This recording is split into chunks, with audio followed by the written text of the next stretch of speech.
नमस्कार, मैं हूं आशुतोष और आप देख रहे हैं सत्यहिंदी.com। सत्यहिंदी.com के खास कार्यक्रम आशुतोष की बात में आपका स्वागत है। आज स्वतंत्रता दिवस है और हमारे तमाम दर्शकों को स्वतंत्रता दिवस की ढेरों शुभकामनाएं। ये वो दिन है जिसके लिए हमने हजारों लाखों कुर्बानियां दी हैं और आज हम गर्व के साथ कह सकते हैं कि हिंदुस्तान आज़ाद है और आज़ाद है उन तमाम स्वतंत्रता सेनानियों की वजह से जिनकी वजह से हमको 15 अगस्त 1947 को आज़ादी हासिल हुई थी।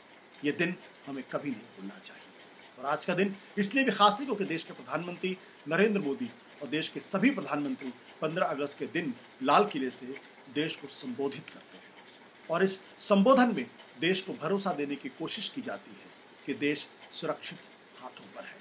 इस पर करेंगे बातचीत, लेकिन उसके पहले एक छोटी सी अपील। आज़ादी के इस दिवस के मौके पर हम अपने तमाम दर्शकों से अपील करते हैं कि इस देश के अंदर पत्रकारिता भी आज़ाद रहे, स्वतंत्र रहे, हमारे और आपके बोलने की आज़ादी पर पाबंदी न लगे और प्रेस वो कह सके जो वो कहना चाहती है, भले ही वो कटु बातें हों, भले ही वो आलोचक या आलोचनापूर्ण बातें हों। लेकिन आज ये स्पेस धीरे धीरे कमज़ोर होता जा रहा है। इसलिए सत्यहिंदी.com ने एक मुहिम शुरू की है पत्रकारिता को नए सिरे से स्थापित करने की। इसमें आपकी मदद की ज़रूरत है, वो हमें लगातार मिल भी रही है। आपको हमें और मदद करना है। इस वीडियो के डिस्क्रिप्शन में आप जाएंगे, वहाँ पर सत्यहिंदी.com सदस्यता अभियान से आप जुड़ेंगे। हमें आर्थिक तौर पर अगर आप भुगतान करेंगे, मदद करेंगे, सहायता करेंगे तो हमें इस पत्रकारिता को आगे बढ़ाने में और ईमानदार पत्रकारिता को स्थापित करने में बहुत मिलेगी और इसमें आपका भी बहुत योगदान है। और अब आज के विषय पर बात करते हैं। देश के प्रधानमंत्री ने निश्चित तौर पर आज देश को आत्मनिर्भर बनाने के मसले पर एक बहुत लंबा चौड़ा भाषण उन्होंने दिया है। जैसा अमूमन होता है, उनके भाषण बहुत एक धारा की तरह से बहते हैं, लोगों से वो सीधा संवाद स्थापित करते हैं।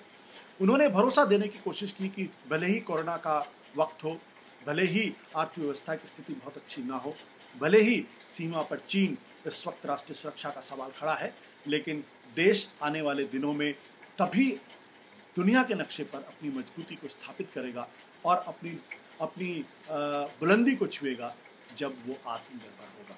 अपने आप में बहुत अच्छा कॉन्सेप्ट है और हर आदमी को इस पर एतराज़ नहीं करना चाहिए, बल्कि इसको खुशी खुशी इसको एक्सेप्ट करना चाहिए। लेकिन मेरा अपना मानना ये है कि सरकारें बहुत सारी आती हैं, बहुत सारे प्रधानमंत्री होते हैं और हम उनको उस वक्त तौलते हैं जब उनके कहे और करे में फ़र्क नहीं होता है।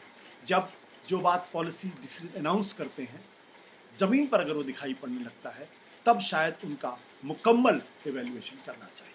इसलिए आज जो आत्मनिर्भर भारत बनाने की बात है, उस पर मैं इतना ही कह सकता हूँ कि अगर आने वाले दिनों में भारत अगर आत्मनिर्भर हुआ तो उसका बहुत कुछ क्रेडिट देश के मौजूदा प्रधानमंत्री नरेंद्र मोदी को जाएगा और अगर वो रिफ्लेक्ट नहीं किया तो इसका डिस्क्रेडिट भी उनको ही जाएगा। आज मैं सिर्फ एक बात आपसे कहना चाहता हूँ और वो महत्वपूर्ण बात है। महत्वपूर्ण इसलिए है क्योंकि चीन के मसले पर जो देश के प्रधानमंत्री ने जो बात कही है, मुझे लगता है वो पूरा सच नहीं है। वो पूरा सच शायद बताया ही नहीं जा रहा है। और वो पूरा सच क्यों नहीं बताया जा रहा है, ये शायद सरकार बेहतर तरीके से कह पाएगी। लेकिन आज जब लाल किले से जो प्रधानमंत्री जी ने बोला, उसमें उन्होंने एक सेंटेंस कहा। उन्होंने कहा LOC से LAC, यानी LOC माने लाइन ऑफ कंट्रोल जो पाकिस्तान से संबंधित है, LAC जो चीन से संबंधित है। जिस किसी ने आंख उठाई, हमारे जवानों ने उसी भाषा में जवाब दिया। संप्रभुता की रक्षा के लिए एक जोश से भरा हुआ संकल्प और सामर्थ्य के साथ हम आगे बढ़ रहे हैं। हमारा जवान क्या कर सकता है, ये देश ने देख लिया है। इसमें कोई दो राय नहीं है कि हमें अपनी सेना पर गर्व है। इसमें कोई दो राय नहीं है। हर भारतीय को अपने सैनिकों पर गर्व है। उनकी शहादत और उनकी वजह से देश आज़ाद है।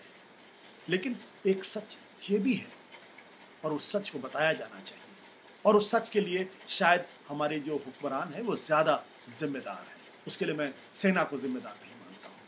सच क्या है जो आज प्रधानमंत्री जी ने कहा, क्या वो पूरा सच है? बिल्कुल नहीं। उन्होंने ये इम्प्रेशन देने की कोशिश की है कि भारतीय जवानों ने चीन के जवानों को तगड़ा जवाब दिया है। निश्चित तौर पर तगड़ा जवाब दिया है। लेकिन 15 जून को भारत के 20 जवान शहीद हुए हैं। अर्धसत्य क्या है? अर्धसत्य ये है कि आज की तारीख में चीन भारत की जमीन पर कब्जा करके बैठा हुआ है और भारत लगातार चीन से गुजारिश कर रहा है कि वो हमारी जमीन को खाली कर दे। गलवान घाटी और एक दूसरे इलाकों में तो चीन थोड़ा पीछे भी हटा है, लेकिन आज भी 2 ऐसी जगह हैं जहां पे चीन पीछे हटने के लिए तैयार नहीं है। पैंगोंग झील का मसला है, जो फिंगर 4 से लेकर फिंगर 8 तक जहां भारत पहले जाया करता था, उस जगह पर अब चीन का कब्जा है और वो भारत को पेट्रोलिंग नहीं करने दे रहा है। ये भारत के लिए चिंता का सबब है और ये दर्शाता है कि चीन कब्जा करके बैठा हुआ है और पीछे हटने के लिए तैयार नहीं। दूसरा, डेप्सांग का इलाका है, वहाँ पर भी चीन ने अपनी जमीनी जो मौजूदगी है उसको बहुत मजबूत कर दिया है। मुझे लगता था कि देश के प्रधानमंत्री जब ये कहते हैं कि भारतीय सेना ने करारा जवाब दिया है या करारा जवाब देता है, चाहे वो पाकिस्तान हो चाहे वो चीन हो, तो उन्हें ये पूरा सच भी बताना चाहिए लाल किले से कि क्यों चीन भारत की ज़मीन पर बैठा हुआ है और क्यों भारत उसको पीछे नहीं कर पा रहा है, क्यों चीन को पीछे नहीं ढकेल पा रहा है। क्या बात है। लेकिन सच्चाई ये है कि दरअसल इस बात को एक्सेप्ट ही सरकार नहीं करती है कि चीन ने भारत की ज़मीन को कब्जा कर लिया है।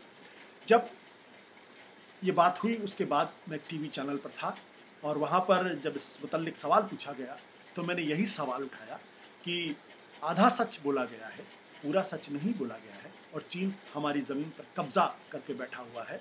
तो वहाँ भारतीय जनता पार्टी के एक प्रवक्ता थे जिन्होंने मेरी बात को झुठलाने की कोशिश की और कहा कि उन्होंने ट्रांसग्रेशन तो किया था लेकिन अब वो वापस चले गए हैं।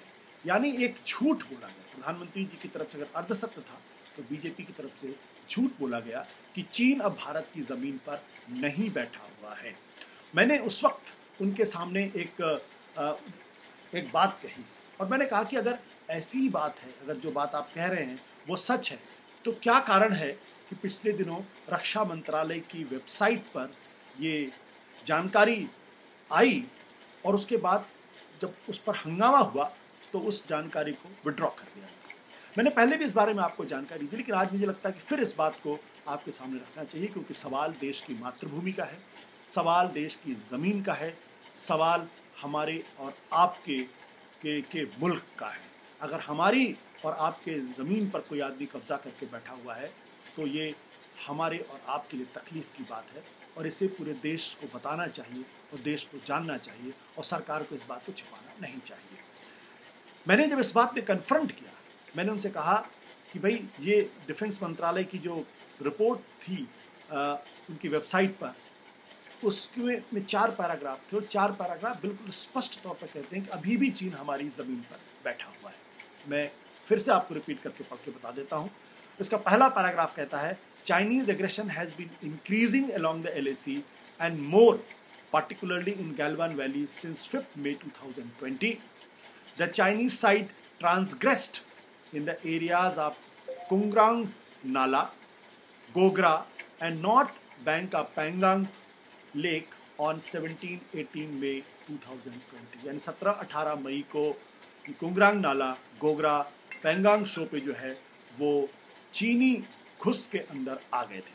इसका अगले पैराग्राफ में कहा गया है कि consequent to this, the ground level interaction were held between armed forces of both the side to diffuse tension. यानी इस घटना के बाद दोनों देशों की सेनाओं के बीच में बातचीत हुई थी और उस बातचीत में इस मामले को डिफ्यूज करने की कोशिश की और अंत में 15 जून को दोनों सेनाओं के बीच में झड़प हुई और भारत के 20 जवान शहीद हुए। तीसरे पैराग्राफ में लिखा गया है, subsequently second commander level meet जो हुई 22 जून को, कि कैसे डिस्केलेशन किया जाए, तनाव को कैसे कम किया जाए, चीन कैसे अपनी जगह से पीछे हटे, उस मसले पर अभी बातचीत जारी है, डिप्लोमेसी के लेवल पे, मिलिट्री के लेवल पे, लेकिन तनाव फिलहाल अभी तक बना हुआ है।